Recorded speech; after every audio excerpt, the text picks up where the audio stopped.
I stared at my phone, my coffee growing cold beside me as I scrolled through Amanda's Instagram feed. There they were, my children, Oliver and Sophie, featured in post after post, their faces smiling up at her 2 million followers. Each photo was accompanied by lengthy captions about her journey as a mother and raising well-adjusted kids in today's world. The latest post showed Sophie, my 6-year-old, painting at our kitchen table. Another beautiful morning with my little artist. The caption read, #bless #momlife #painting with kids. Except Sophie wasn't her little artist. Sophie was my daughter, and that photo had been taken during one of Amanda's weekly visits to our house. My name is Lauren Matthews, and my sister-in-law had built an entire parenting empire by pretending my children were her own. It started innocently enough 3 years ago. Amanda, my husband Tom's sister, would come over every Sunday for family dinner. She'd play with the kids, take photos, help with craft projects. As a busy marketing executive who'd chosen career over children, she seemed to genuinely enjoy being the fun aunt. Then I started noticing little things. Friends asking why Amanda was posting so many photos of my kids. Casual acquaintances congratulating her on being such a great mother. At first, I thought people were just confused. After all, she was their aunt, and she did spend a lot of time with them. But then her social media following started growing. What began as a few thousand followers quickly ballooned to hundreds of thousands. She launched a blog, Amanda's Perfect Parenting, filled with advice about raising children, all illustrated with photos of my kids. How does she have time to raise children and run her marketing firm? People would ask in the comments. It's all about balance. She'd reply, these little ones are my world. I confronted her about it once early on. Amanda, people think Oliver and Sophie are your kids. She laughed it off. Oh, don't be silly. Everyone knows they're my niece and nephew. I'm just sharing our special moments together. But they didn't know. Her followers believed she was a working mom who'd mastered the art of having it all. Companies started reaching out, offering sponsorship deals for everything from children's vitamins to educational toys. She became a regular guest on parenting podcasts, speaking authoritatively about everything from sleep training to handling tantrums. All while my children, unknowingly, served as the face of her brand. I started keeping records the day I found Oliver's baby photos being used to promote a formula company. Screenshots, emails, text messages, everything that proved my children were being used without my consent. I documented every sponsorship deal, every speaking engagement, every product she promoted using their images. Tom thought I was overreacting. She's just proud of being their aunt, he'd say. And look how much the kids love her. They did love her. Amanda was fun and energetic, always planning elaborate crafts and adventures during her visits. But while the children saw their loving aunt, I saw someone building a business on a lie. The breaking point came last week. I was at the grocery store when my phone buzzed with a text from my best friend, Kate. Your sister-in-law is everywhere. Just saw her featured on parentingtoday.com. The article was titled How I Raised Two Perfect Children, Amanda Palmer's Guide to Modern Motherhood. There was my son's first day of school photo, my daughter's dance recital picture. Moments I had shared with family, now being used to sell Amanda's perfect parenting narrative to millions. I called Kate immediately. Have you seen the comments? She asked when I picked up. People are asking how she manages to be such an involved mom while running her company. She's literally taking credit for raising your kids. I know, I said, gripping my phone tighter, and I'm done letting her get away with it. That evening, after the kids were in bed, I sat at my kitchen table with my laptop open to my carefully organized evidence folder. 3 years of documentation, screenshots, videos, dated photos proving the kids were with me during moments she claimed as her own. I also discovered something else during my research. Amanda's company wasn't doing as well as she claimed. The marketing firm she ran was struggling, propped up mainly by the income from her parenting influencer career, a career built entirely on my children. What are you going to do? Kate asked when I called to update her. First, I'm going to talk to a lawyer, I said. Then I'm going to give Amanda one chance to come clean. The next morning, I met with Sarah Chen, a lawyer specializing in social media and intellectual property rights. This is unprecedented, Sarah said, reviewing my evidence. She's effectively created a false identity using her children as props. The sponsorship deals alone could be worth hundreds of thousands of dollars. Can we stop her? Sarah nodded slowly. We can do more than stop her. We can force her to return every penny she's earned using your children's images. Plus, there could be significant damages for misappropriation of their likeness. I thought about Amanda's followers, all those parents taking advice from someone who'd never actually raised a child. I want her to tell the truth. Her followers deserve to know they've been lied to. That could destroy her career, Sarah warned. She destroyed her own career the moment she decided to use my children to build it. As if on cue, my phone buzzed with a text from Amanda. Coming over Sunday as usual. Have a fun craft planned for the kids. I showed the message to Sarah. She has no idea I know everything. Perfect, Sarah said, pulling out some papers. Let's make sure we have everything in order before you confront her. The next few days were a blur of legal preparations and evidence organizing. I told Tom what I was planning, showing him the full scope of his sister's deception. He was stunned. All this time, he asked, scrolling through the documentation. She's been profiting from our kids? Not just profiting, I said. She's been living a complete lie, and it needs to stop. Sunday arrived bright and clear. Amanda showed up at our door at her usual time, carrying bags of craft supplies and her ever-present phone. Where are my favorite little artists? She called out as she breezed into the house. They're not your little artists, I said quietly. They're not your anything, Amanda. She froze, turning to look at me. What? I gestured to the dining room table where my laptop was open to her parentingtoday.com feature. We need to talk about how you've been using my children to build your brand. Her smile faltered but didn't quite disappear. Lauren, you're being dramatic. I just share our family moments. No, I cut her off. You share my family's moments and pretend they're yours. You've built an entire career claiming to be something you're not. I never explicitly said. Really? I opened my laptop and started playing a video, her latest podcast interview. Her voice filled the room.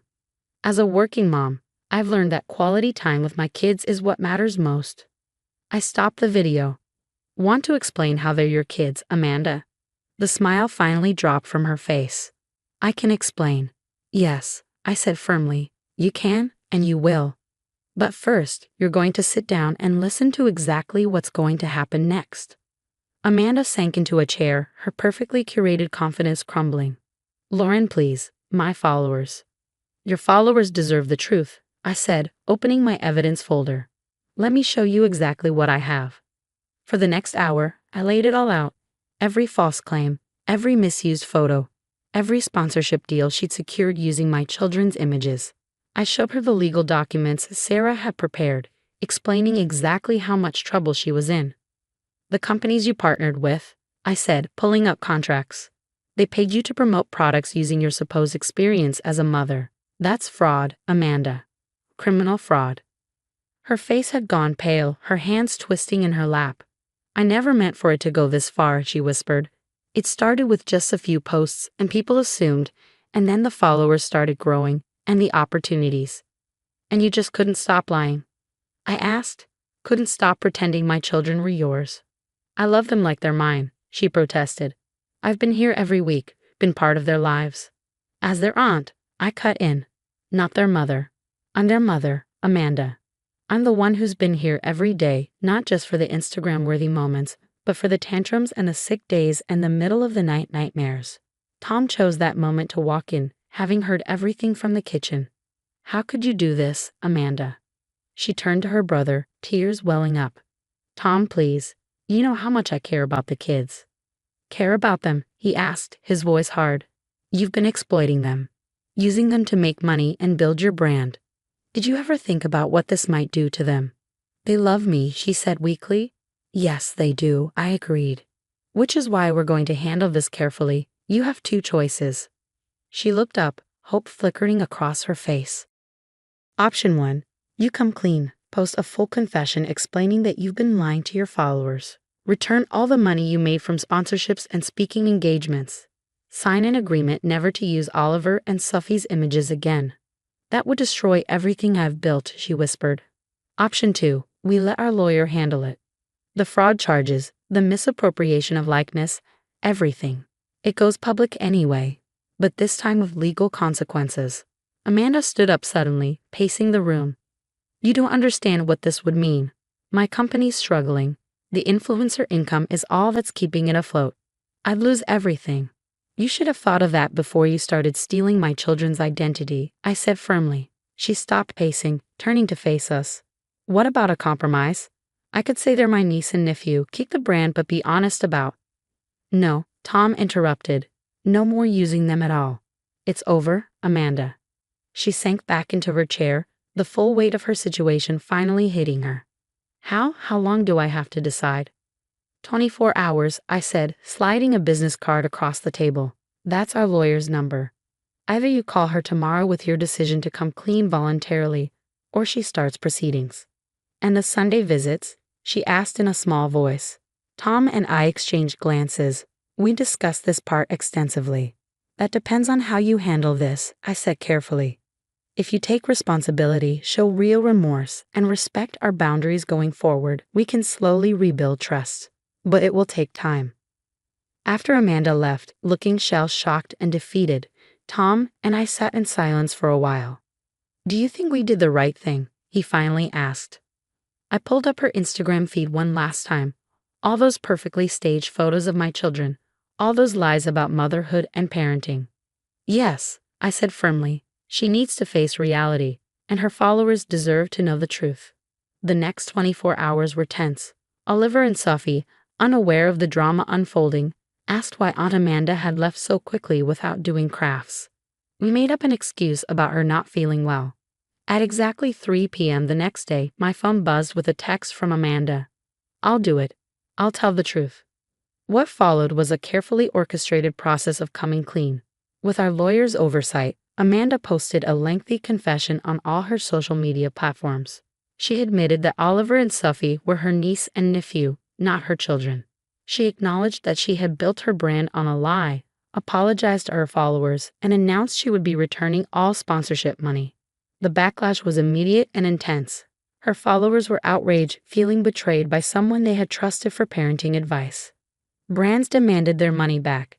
Speaking engagements were canceled. Her perfect parenting empire crumbled in a matter of days. But something unexpected happened too. Some followers, while disappointed by the deception, appreciated her honesty in coming clean.